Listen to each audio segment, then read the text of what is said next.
Hello everyone, welcome you all to BS Quantum Physics. Today we have the topic electrostatics.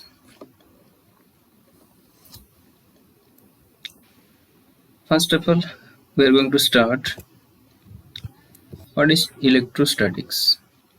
In physics, electrostatics deals with the phenomena and properties of stationary or slow moving electric charges. It is also known as static electricity. So we can say that charge at rest is called electrostatics.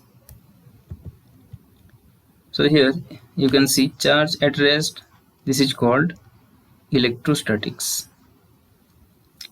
Charge at rest means this velocity v equal to 0 and this is the charge. Then if charge is uniformly moving with some velocity, that is the constant velocity v constant, so that this acceleration equal to 0, that produces magnetic field, or that goes to the branch magnetostatics. Next part is here, when charge is accelerating with some acceleration, so here v is not constant, a is not 0, and in that case it produces some electromagnetic radiation. So once again, charge at rest, electrostatics; charge with uniform velocity, magnetostatics; charge with acceleration, this is electromagnetic radiation. Next, there are various applications of electrostatics. First is, a photocopier is mainly based on principles of electrostatics. Then laser printers, inkjet printers, and electrostatics air filter work on the principle of electrostatics. Electric capacitor or condenser work on the principle of electrostatics. Van de Graaff generator work on the principle of electrostatics. Basically, the Van de Graaff generator is an electrostatic machine that can generate high voltages, or simply for producing these high voltages we use Van de Graaff generator. Spray painting and powder coatings are done with the principle of electrostatics. Sensitive instruments are protected from external electric field with the help of electrostatic shielding. Shielding means to protect any sensitive instrument from the external highly energetic electric field. Atomic structure can be well explained by using the principles of electrostatics. Pollution can be controlled by the method of electrostatic. Next, let us first discuss what is electric charge.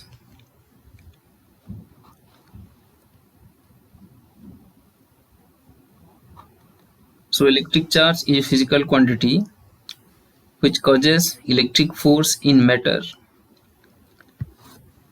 The electric charges at rest are known as static charges. Charge is a scalar quantity having magnitude only. SI unit of charge is coulomb. We have the formula. This current I equal to Q upon T. If we will find out this Q, this will be what? IT. So dimensional formula of this Q is nothing but this is A and T, or simply you can write AT. This is the dimensional formula of charge. So this is AT. Then polarity of charge. The plus or minus sign given to the charge to differentiate two types of charges is known as polarity of charge. Neutral object. Objects having no net charge are called neutral objects. You can see clearly here, there are two types of charges, positive and negative. Similar charge, this one repel each other, this is similar, this minus minus is also similar. They repel each other, or simply we can say like charges repel each other. Opposite charges attract each other. You can see here, this is plus, this is minus. They attract each other. Next, there are different types of materials. First one is conductors. The materials which allow flow of electric charge through them are called conductors. Examples are silver, copper, aluminum, the earth, human body. Earth is a big conductor, we can say, and the human body through this electric current can pass, so this is also a conductor. Then silver is the best conductor. Second type of material is insulators. The materials which do not allow flow of electric charge through them are called insulators. Examples are glass, rubber, plastic, dry wood. Third one, semiconductors. The materials which partially allow flow of electric charge through them are called semiconductors. Examples are germanium, silicon. Then there are different method of charging. So first let us explain what is method of charging. A material is said to be electrified or electrically charged if some charge is given to the material or taken out of the material. Once again, a material is said to be electrified or electrically charged if it has excess electrons or it is deficit of electrons. So if we are suppose adding some charge to a material, it means it is charged or electrified. If we are taking out some charge from this material, again this is electrified or charged. This is the principle. First method is method of conduction or charging by physical contact. So the method is, if an uncharged conductor is touched with a charged conductor. Remember, when an uncharged conductor is touched with a charged conductor, physical contact must be there. You can see this example here. This is the uncharged conductor or object. This is the charged conductor, negatively charged conductor, and you are physically touching both of these. So what will happen? The negative charge from this conductor flows to this object and this becomes negatively charged. You can see this diagram, this becomes negatively charged. Here also in this gold leaf apparatus, if we will supply some negative charge to this end, this become negatively charged and this charge flows here in this both the leaves of the gold leaf apparatus, and since this is negative charge, so they will repel and they are separated by some distance apart.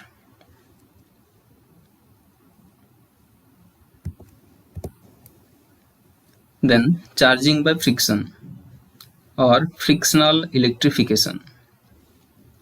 Electricity produced due to rubbing of two suitable materials under suitable conditions is known as frictional electrification. Glass rod rubbed with silk, then glass rod acquires positive charge, silk acquires negative charge. When comb running through dry hair, comb attracts small pieces of paper. That is due to this electrostatics phenomena, that is charging by friction. You can see this example. This is the glass rod, this is the silk cloth. When we rub these two materials, then what will happen? Glass rod acquires positive charge and silk acquires negative charge. This is the phenomena well explained. Then again you can see this picture here, that is simple static electric experiment with a hair comb. This attracts small pieces of paper here.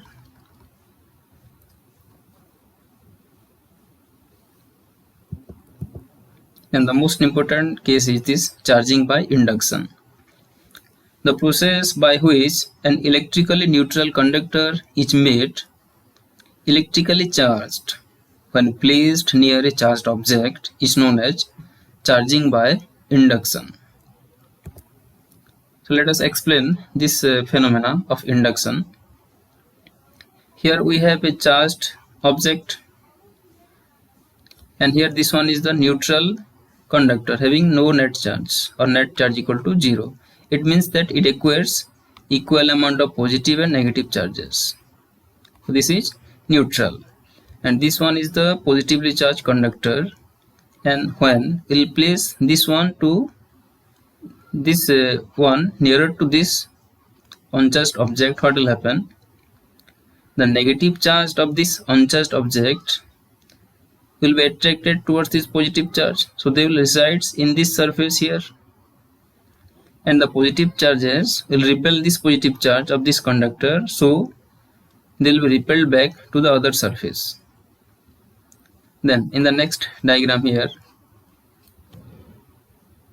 this is the negative charge and this positive charge. What we have done, we have earthed all the positive charge.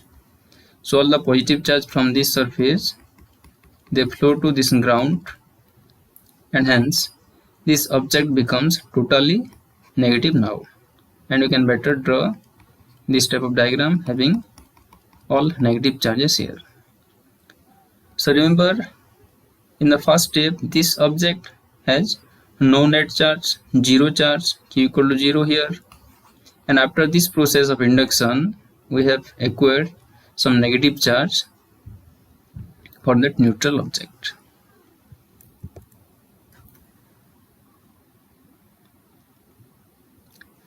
Then there are some examples.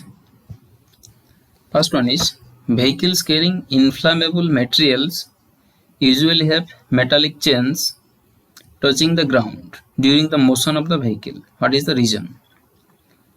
The reason is simply due to the friction of the materials. There may be some production of fire due to friction. So to avoid such type of fire, the vehicles carrying inflammable materials usually have metallic chains that touch to the ground during the motion of the vehicle. Another question is here, what will happen to the normal flow of tap water when a charged rod is brought near it? The answer is, due to electrostatic phenomena, the tap water may deviate from its normal path. You can see this diagram here.